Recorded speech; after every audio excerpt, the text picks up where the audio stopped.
Oi, pessoal! Vamos iniciar aí a aula de hoje, dia 9 de setembro de 2020. Hoje a gente tinha uma aula de português e uma aula de matemática, tá? Na aula de matemática, a gente ia ver mais um pouco sobre numeração decimal e na aula de português estudar o gênero textual reportagem.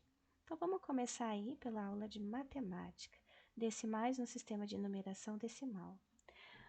A atividade com esses números decimais estava no livro didático, na página 174. Então, vamos lá, página 174 do nosso livro didático. Vou aproximar mais para ver melhor, né? Então, vamos lá. Em uma corrida de Fórmula 1, o segundo colocado chegou 24,285 segundos após a chegada do primeiro colocado. Em corridas de Fórmula 1 e de outras modalidades do automobilismo, a medida do intervalo de tempo que os carros demoram em cada volta do circuito é dada em até milésimos de segundo. Então, aqui a gente tem o número 24,285, ou 24 inteiros, 2 centésimos, 2 décimos, 8 centésimos e 5 milésimos, tá? E aqui ele faz a decomposição do número, né? Tá vendo, ó? 5 milésimos, 8 centésimos, 2 décimos, 4 unidades e 2 dezenas, tá? Que equivale ali a 20 mil milésimos, tá? Escreva o que representa cada algarismo indicado. Então, aqui, nesse número 47,620, o 2 são 2 centésimos, tá? Tá na posição dos centésimos, ou 20 milésimos, tá? 0,02 ou 0,020. O algarismo 4 aqui, ele tá na posição dos décimos, tá? 4 décimos, 40 centésimos ou 4 milésimos, tá? 0,4, 0,40, 0,400. Representa o mesmo valor. O algarismo 5 em 2,645. Então, o algarismo 5 aqui representa 5 milésimos, tá? 0,005. E o algarismo 7, nesse número 18,527, são 7 milésimos, ou 0,007. Aqui era para a gente compor o número, tá? Juntar. Então, vamos lá. 8 mais 0,2, 8,2. Mais 0,1, 8,21. Mais 0,004 dava 8,214. Aqui, compondo esse número, dava 15,801.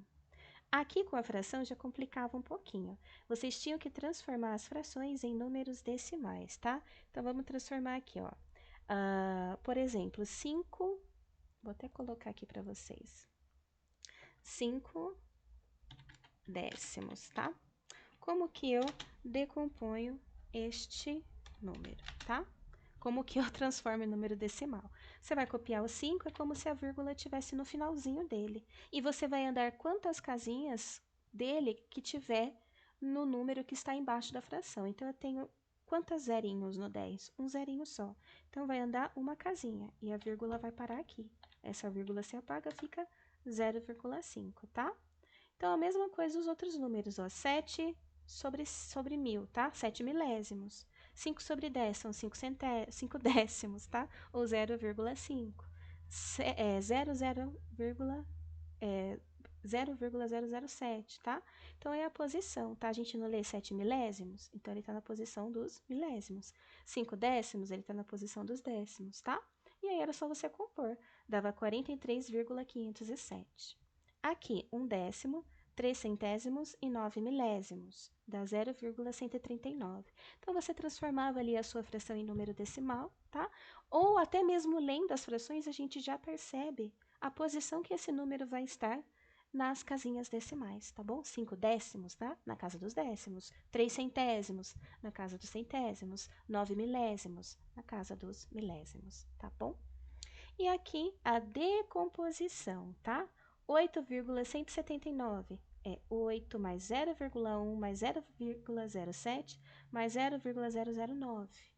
63,074, 63 mais 7 centésimos mais 4 milésimos. 3,208, 3 mais 2 décimos mais 8 milésimos. E 50,91, 50 mais 9 décimos mais 1 centésimo, tá bom? Então, ficava Dessa forma, as atividades de hoje aí de matemática, para a gente se familiarizar um pouquinho mais aí com os números decimais, tá bom? Vamos então aqui para a atividade de português, reportagem, no nosso livro didático, a página 148. Aqui, né? A gente tem esta reportagem. Vida na aldeia, a rotina dos indígenas pelo olhar da cidade grande. Então vamos lá. Um dia na vida dos índios de uma aldeia no Mato Grosso. Os grilos soam solitários enquanto todos dormem na aldeia Darcy Betânia. Ainda há estrelas no céu. O silêncio é quebrado a cada manhã pelos galos que cantam antes de o sol acordar. Quando os primeiros raios iluminam a vida, as crianças caem das casas de pau a pique, onde moram com os pais, irmãos, primos e tios, tá? Então aqui é a foto de uma criança indígena no Mato Grosso. São crianças calmas e silenciosas. Falam pouco, correm pouco. Ficam sentadas na frente da casa naquele estado sonolento de quem acordou cedo demais. É cedo demais. Todas já estão despertas antes das 6 horas da manhã. Conforme o sol avança, elas começam a se agitar. Sobem árvores e brincam com animais domesticados que rodeiam as casas.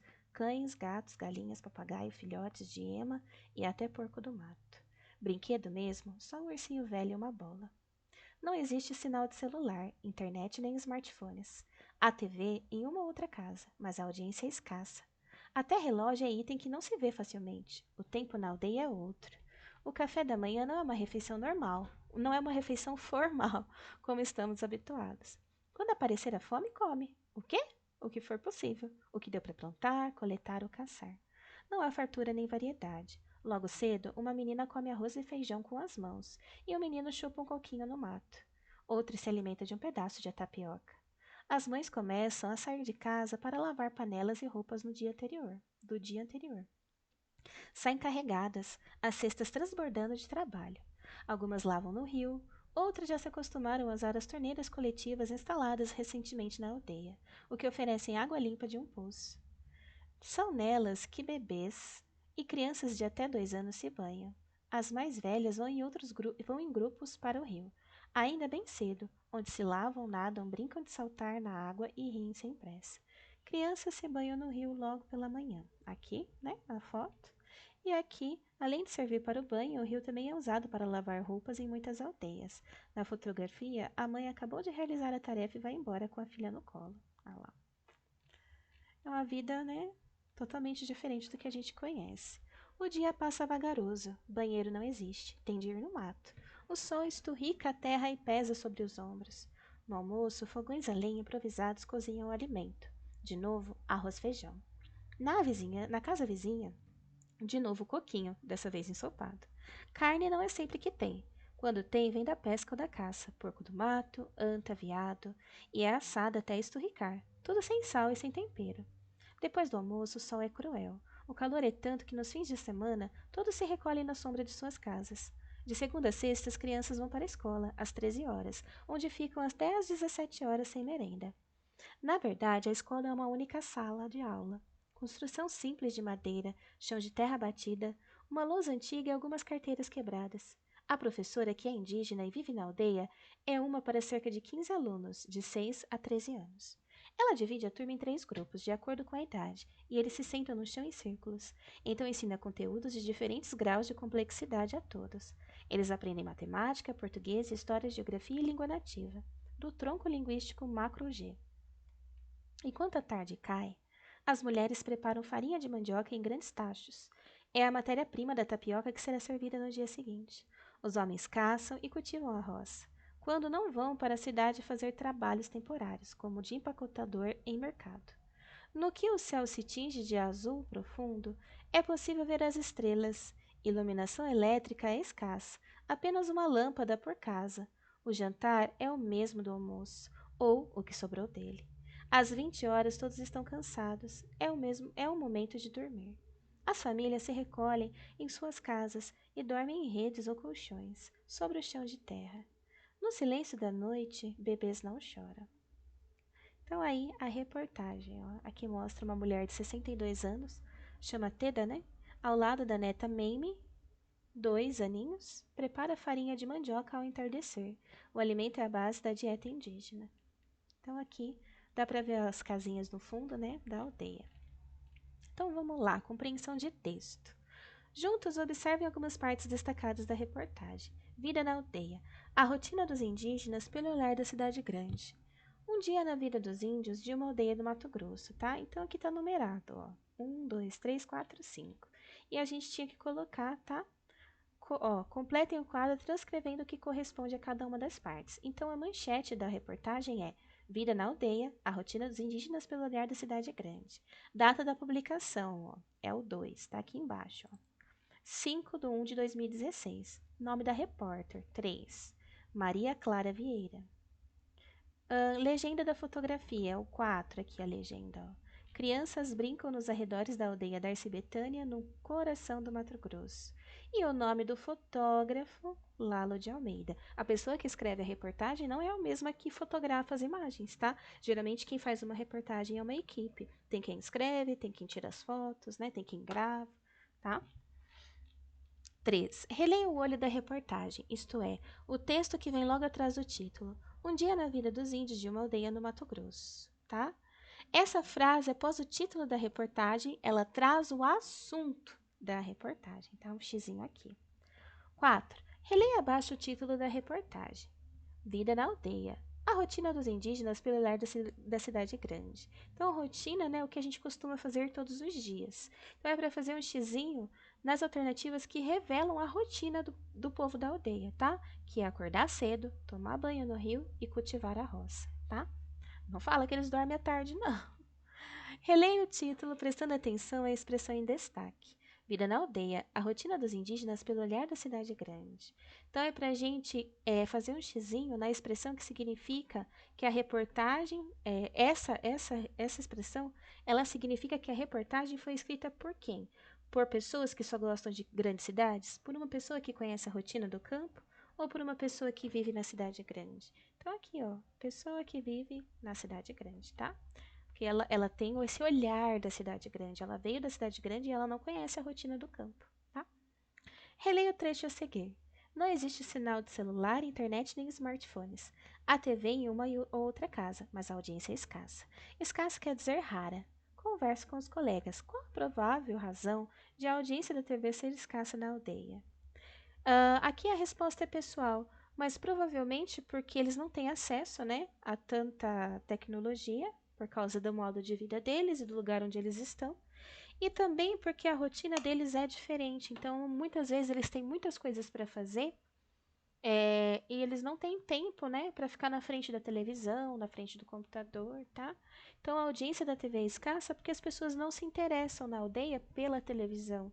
Elas têm uma rotina diferente e a vida delas já é preenchida por outras coisas que elas consideram mais importantes. E que, se a gente for ver, realmente são. 7. O café da manhã não é uma refeição formal, como estamos habituados. Então, essa expressão, como estamos habituados, quem que está habituado a ter uma refeição formal? Vamos sentar e tomar café da manhã. A repórter e os leitores da reportagem, né, gente? 8. Na frase, as mães saem carregadas, as cestas transbordando de trabalho, qual é o significado da expressão em destaque, tá? Essa parte destacada aí. Significa que as cestas estão cheias de roupa, né, para lavar. Tá transbordando de trabalho, quer dizer que tá muito cheia de coisa para fazer, né? Aquela cesta, provavelmente, se elas estão saindo para lavar roupa, tá lotada de roupa, tá? Muito trabalho para ser realizado.